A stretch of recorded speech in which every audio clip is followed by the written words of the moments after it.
It's about N to the high to the hen to the whole. It's match week 2 of the English Premier League, and we have amazing results coming from London. As the two big London clubs put in a 5-star performance. Gyökeres, he comes from Sweden. The girls are very nice. He's dubbed his girlfriend to playing red and white. He's scoring goals with cannon on his chest. His name is Victor Gyökeres. Dun dun dun dun dun dun dun dun dun dun dun. Victor Gyökeres put in a 5-star performance for Arsenal against Leeds United in his first official Premier League home game for Arsenal at the Emirates Stadium. 2 beautiful goals in the 5-0 demolition of Leeds United, and the first goal is an individual brilliance goal. The way he ran into space, the way he took the ball, and the footwork was actually amazing, which shows that could this be the key to unlock the title for Arsenal, because this kind of goal scorer is, I think, what Arsenal needed to win the Premier League. 2 wonderful goals for Victor Gyökeres. Can he lead Arsenal to the Premier League title this season? Because I feel like this is what Arsenal has been missing, a true goal scorer who can individually get a goal for them when they needed it the most. Also, Chelsea went to London Stadium to win 5-1 against West Ham. A very poor start for West Ham in the English Premier League, considering 8 goals in 2 consecutive matches. Remember, they lost 3-0 to newly promoted Sunderland in the match week 1 of the English Premier League, and at home again they lost 5-1 to Chelsea to concede 8 goals. West Ham United started the game very well after a beautiful strike from Lucas Paqueta to give them the 1-0, and they get going with the spirit. They got the second goal, but unfortunately it was offside, and Chelsea came back into the game. Chelsea really started slowly in the game. I think probably that's because this guy Kopama was ruled out in the build up to the game, and Estavio came into the game, and the Brazilian boy announced himself to the Premier League with a very good performance, which earned him the man of the match against West Ham United. So as you can see, it's a 5-star performance from both London club, the world champion Chelsea, and also the team that are looking to win their first ever Premier League title in 20 years, Arsenal, putting also a decent performance in their home match as they welcome their fans back to the Emirates Stadium for the new season. João Pedro again don't announce himself, say wetin dey happen, wetin dey pine.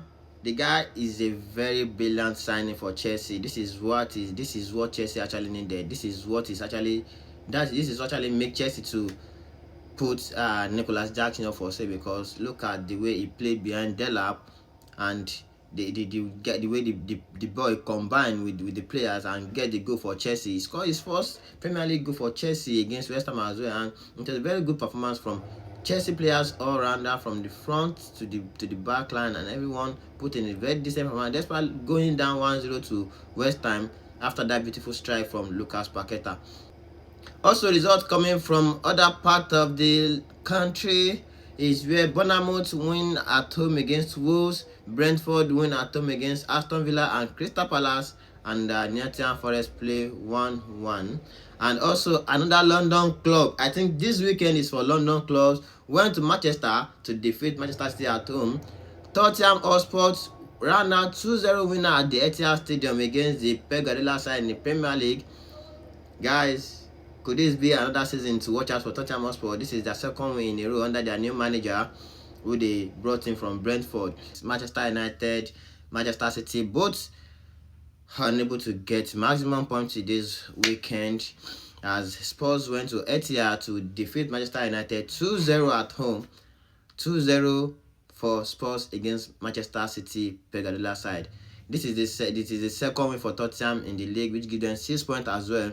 And looking at the way Spurs have started the season, can they actually make the top 4 this season, and can they actually go far and put in a good title challenge in the Premier League? Because the manager they brought in from Brentford has actually put in a good work. If you look at how Tottenham has been playing in the preseason, they are very unlucky to have lost that Super Cup against PSG after taking 2-0 lead early in the game.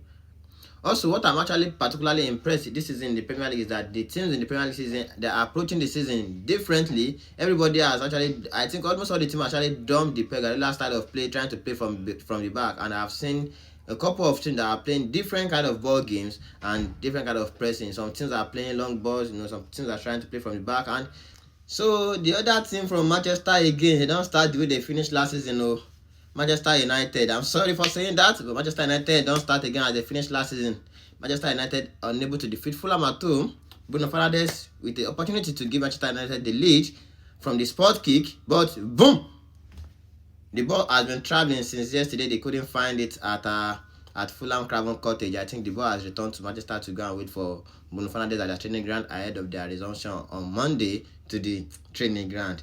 Because Manchester United, 1 point in 2 games, they now start 16th position in the Premier League. Is this how they are meant to start the season? Manchester United fans, what is going on with your team? You've signed Benjamin Sesko, you've signed everything and all of that, and come on, it's crazy to think that Manchester United are just have started the season again the way they ended last season. But for me, I actually believe that Manchester United can still, make up something in the Premier League. It's too early to judge any team with 2 games. But remember, it is easy to judge teams with 2 games because every point counts in the Premier League title. But looking at it, Manchester United versus Fulham. Manchester United welcome Arsenal to Old Trafford last week in the match week 1. Everybody will applauded Manchester United performance. But what happened against Fulham? Yeah, they created a lot of chances. But I feel like if you look at this Manchester United squad and the formation and the tactics for the manager, do you think Manchester United is actually ready to compete in the Premier League this season? Can they make the top 10 or can they make the top 6 team in the Premier League this season? Looking at the manager playing 3-4-3 formation, the likes of Shaw, Delete, Yero, Diallo, Casemiro, and all of them starting the team. Looking at this first 11, if this first 11 cannot get results for Manchester United, so taking a look at Manchester United team, the first 11, the formation they are playing, after the first 11, if you look at Manchester United bench, is there any player you think that can be brought into the game to make an additional, a very good contribution to the game, or to, let me say, to change the game for Manchester United if they are not getting the desirable result during the match? Because the team I'm looking at right now in front of me for Manchester United, I don't think this team has enough squad depth compared to other top teams in the Premier League. Because yes, this is the first 11. They have Madascuna, everyone starting. Let's say in the next few days, they have Benjamin Sesko coming into the lineup and Mason Mount drop to the bench, and whoever drops to the bench is there.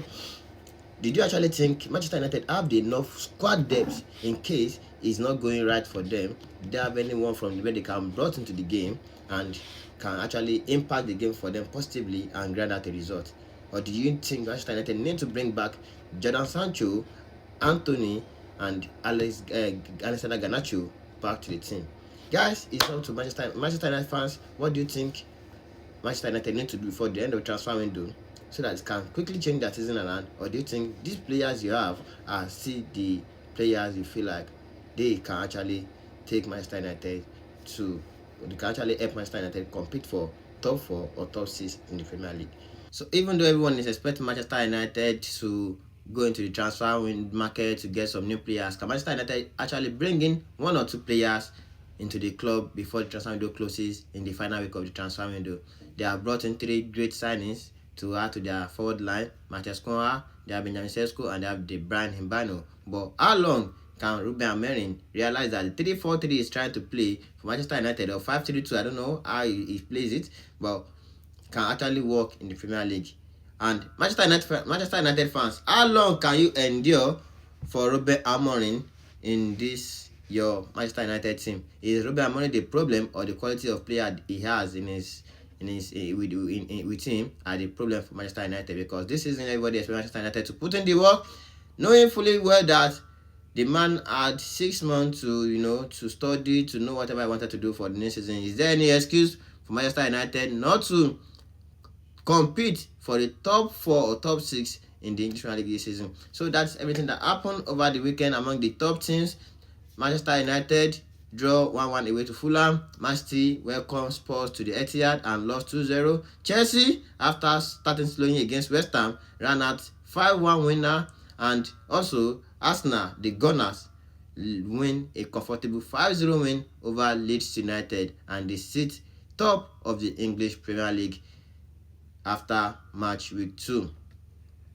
Tonight, Newcastle hosts Liverpool, and could this actually be much more than a Premier League match? Because Isak is there to play for Newcastle as he's forcing out a transfer to Liverpool before the transfer window concluded. Let's see how it's going to end tonight. Can Liverpool go to Newcastle to get a win and get the Etihad deal done after the game tonight? Here we go soon. Let's see how it's going to happen. And before then, guys, don't forget to subscribe to my channel on YouTube, follow us on Facebook, follow us on Instagram, and also follow us on TikTok and add to our subscriber. Thank you guys for watching, and I'll see you again next time. Don't forget to comment Manchester United, which position do you think they are going to finish this season? Chelsea, can they mount prayer to the end of the season? And Arsenal, could this be their season to win their first ever Premier League title? Thank you and have a good evening, guys. Cheers.